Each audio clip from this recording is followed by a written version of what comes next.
జై గంగాపుత్ర అమ్మవారి ఆశీర్వాదంతో ఈ నిర్మల్ పట్టణంలో పూర్ణాపేట నుంచి ప్రతి సంవత్సరం అమ్మవారి ఆశీర్వాదంతో మహాలక్ష్మి టెంపుల్కు ఎప్పుడు మా గంగాపుత్రులు వాళ్ళ కుటుంబ సభ్యులు అందరూ వచ్చి మాకు పాడి పంట చేప పిల్లలు మంచిగా చేప పిల్లలు చెరువులలో వర్షాలు పడి చేప పిల్లలు పెరిగి మేము అనంతంగా చేపలు పట్టుకొని బతకడానికి కోసం మా సంఘ సభ్యులు అందరూ కలిసి మా కుటుంబ సభ్యులు అందరూ కలిసి ఈ పండుగని పెద్ద ఎత్తున విజయవంతం ప్రతి సంవత్సరం చేస్తాం. కాబట్టి ఈ విజయోత్సవంలో ఈ రోజు బంగల్పేటకు వచ్చినందుకు మీ మీడియా ద్వారా మేము ఇలా బంగల్పేటలో వచ్చాము. ఇంకా మహాలక్ష్మి పోలేదు, పోయి విజయవంతం చేసి మరియు ప్రజలు కూడా బాగుండాలి, అందులో మేము కూడా ఉండాలి. ఇది మా గంగాపుత్రుల యొక్క వినాదం. మా అమ్మవారి ఆశీర్వాదం అందరికీ ఉండాలని కోరుకుంటున్నాం. మాట్లాడు. జై గంగాపుత్ర.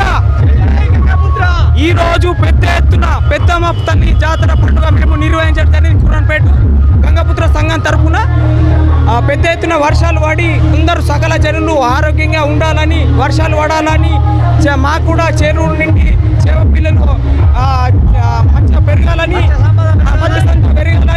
అందరము ఆశీస్సులతో మంచి జరగాలని, పెద్దమ్మ తల్లి మహాలక్ష్మి తల్లితోని ఆశీర్వాదాలు మాకు ఉండాలని పెద్ద ఎత్తున ఈ జాతర నిర్వహించడం జరిగింది. జై గంగాపుత్ర. జై గంగాపుత్ర సంఘం పురాణపేట్ నిర్మల్ అందరూ మంచిగా ఉండాలని ఈ వేడుక నిర్వహించింది. మన ఒలగొడుగు తీయమని వేరుకుంటున్నాం. పంటలందరినీ బాగా పడాలని, చేప పిల్లలు మాకు మంచిగా ఉండాలని, మాకు దిమ్మలు మంచిగా పెరగాలని, మాకు చెరువులు నిండాలని, మాకు చెరువులు మంచిగా చేప పిల్లలు దిమ్మలు మంచిగా పడాలని గంగాపుత్ర సంఘంకు ఒలగొడుగుతో జై గంగాపుత్ర మహాలక్ష్మి గంగాపుత్ర.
ఈ వీడియో నచ్చినట్లయితే లైక్ చేయండి, షేర్ చేయండి, సబ్స్క్రైబ్ చేయండి. కృష్ణ కేఆర్ న్యూస్ ఫాలో అవ్వండి. Thank you very much.